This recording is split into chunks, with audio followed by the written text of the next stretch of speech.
In 1798, a group of French soldiers unearth a mysterious stone monolith near the Egyptian town of Roseta.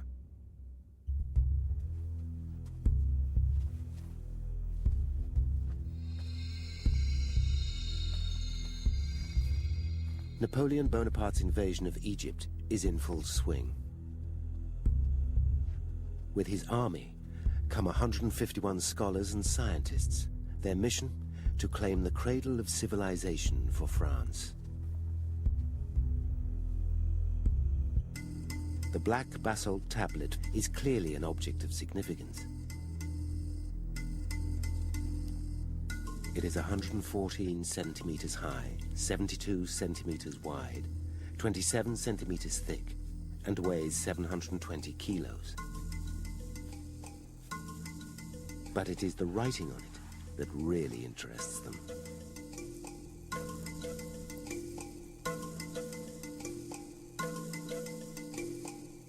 The first two sections are indecipherable ancient Egyptian, but the lower section is obviously Greek.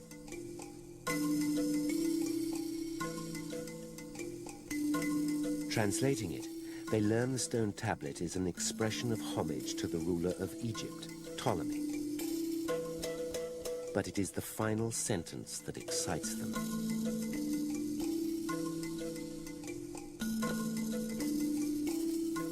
It orders that the decree be written in Greek and both of Egypt's ancient languages. If the two other sections are translations of the Greek text, then the stone found in Roseta offers a prospect as simple as it is spectacular. Using the Greek, it should be possible to decipher the two ancient Egyptian texts. The soldiers dispatch the tablet to the French Institute in Cairo. It will soon become apparent that finding the stone was the easy bit.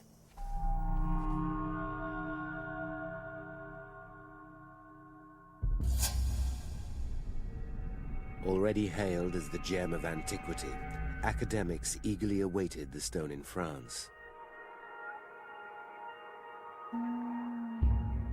It never arrived. In Egypt, Nelson defeated the French at the Battle of the Nile. With British soldiers at the gates of Cairo, the French petitioned for an armistice that would allow them to keep the Rosetta Stone and other treasures they had acquired.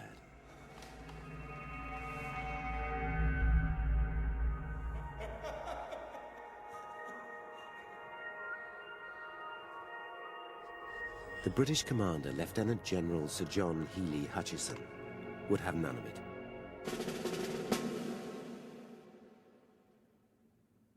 Since the fate of arms has decided against you, I demand the execution of the surrender on this point. I demand all these objects, and you may be sure that I shall not let a single part of them leave for France. The Rosetta Stone arrived in London in 1802.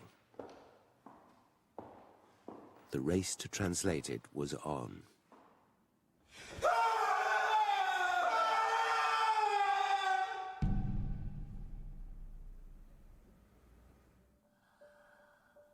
"20 years later, no one knows that Jean-Francois Champollion has finally unlocked the lost language of ancient Egypt.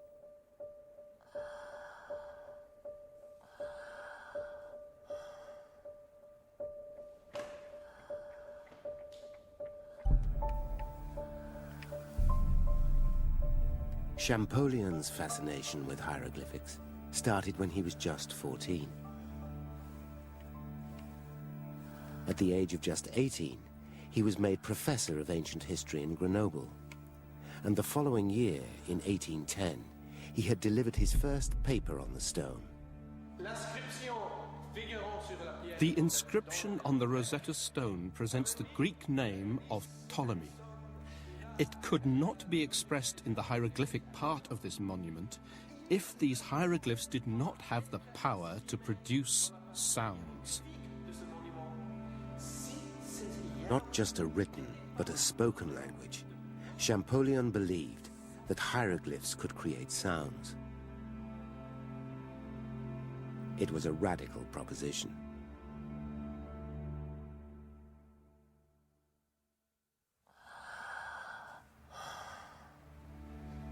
Today, and Champollion has successfully read a hieroglyph. Quite how remains trapped in his unconscious mind.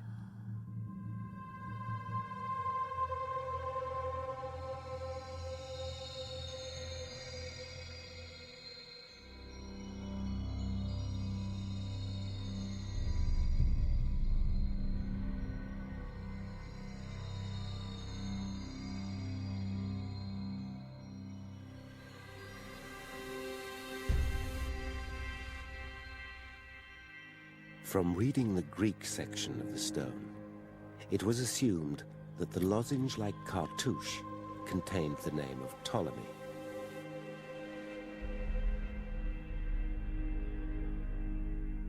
Champollion believed that the signs in the cartouche each represented a different sound. But he had no idea what each symbol sounded like. To enable and prove the decipherment of a word, Champollion realized that he needed to compare a pair of names in which the same signs recur.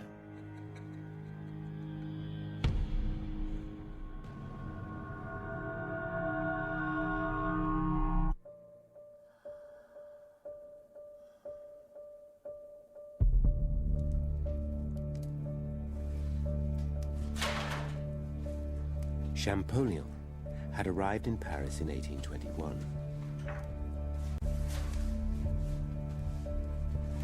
Broke, alone, and shunned by fellow academics, he still clings to his theory.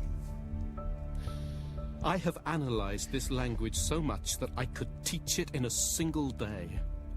I shall prove that words are composed of a series of signs that represent sounds. On December the 23rd, he celebrates his 31st birthday alone. A simple idea crosses his mind. To count the individual characters in the inscriptions.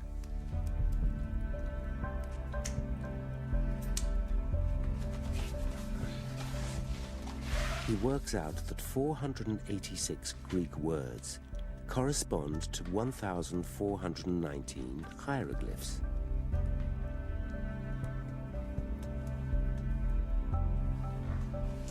It seems to him now obvious. Hieroglyphs cannot represent a full word. Each one must represent a sound, a part of the word.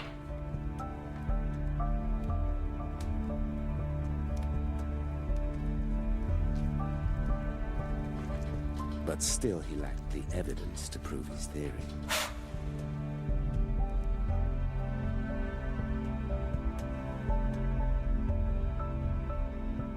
The material Champollion so desperately needed arrived earlier today, on the morning of September the 14th, 1822.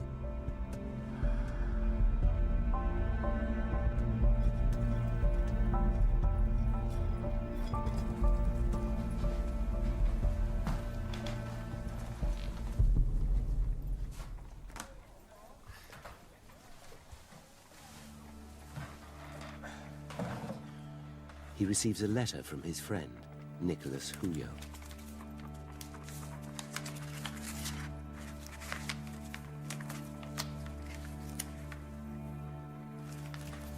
Huyot has recently returned from an expedition to Egypt, traveling south in the Sudan to the recently excavated ruins of Abu Simbel. Champollion has never been to Egypt. His work has had to rely on other people's accounts.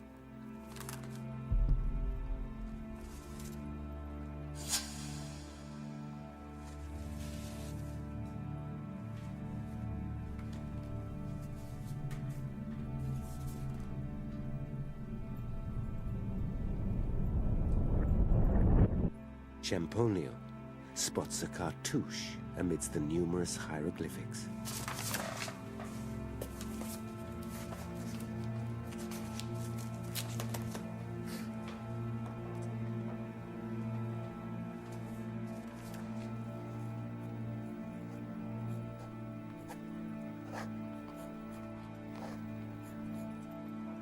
He knows from the cartouche of Ptolemy on the Rosetta Stone that these lozenge shapes contain names. Champollion is drawn to one of the individual hieroglyphs, a circle within a circle. If the circle were the sun, what sound could it represent?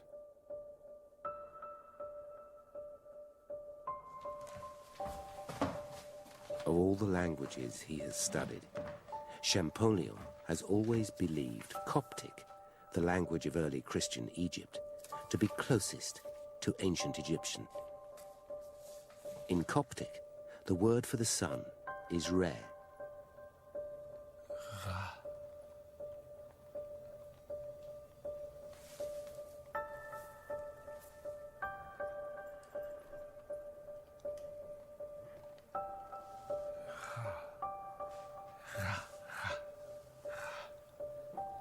Change the pronunciation of Re slightly, and you have the name of one of Egypt's ancient deities.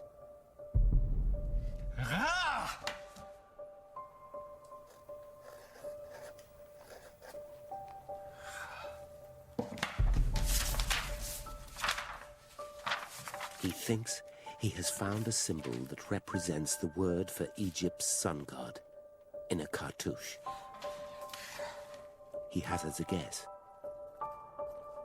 If the second sign is an M,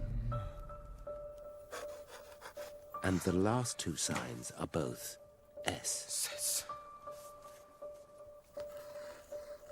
it means he has successfully deciphered one of the most famous ancient Egyptian royal names.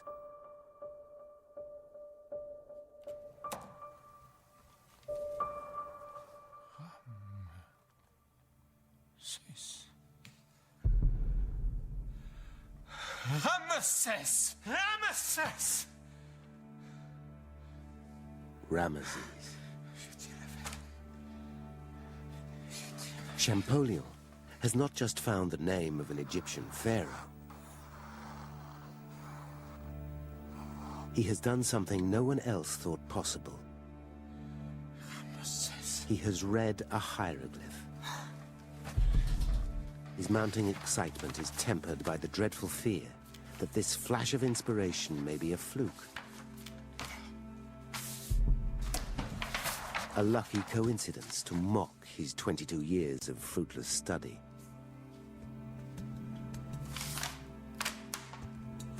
Searching the rest of the drawings sent by Huyo, his eye is caught by another cartouche.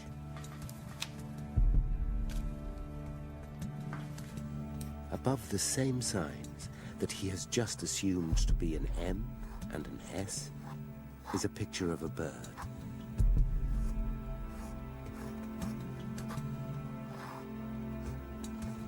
What sound might that represent?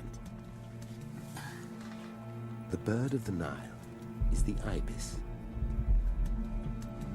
And in the ancient world, the ibis was used to represent Thoth, the god of scribes. If the bird is an ibis, then Champollion can read the name in the cartouche. Tutmosis. Tutmosis. Another royal Egyptian name. At last, he has confirmed and proved his theory. Hieroglyphs represent sounds, which work together to make words which can be spoken. Tutmosis.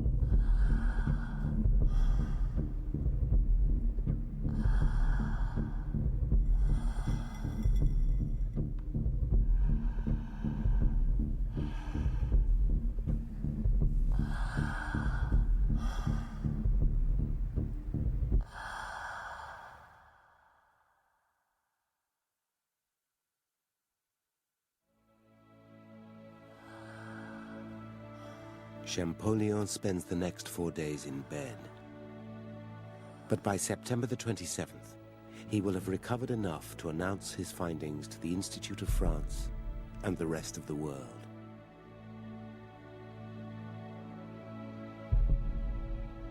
His breakthrough is the first step in the successful translation of the hieroglyphic language of the Rosetta Stone.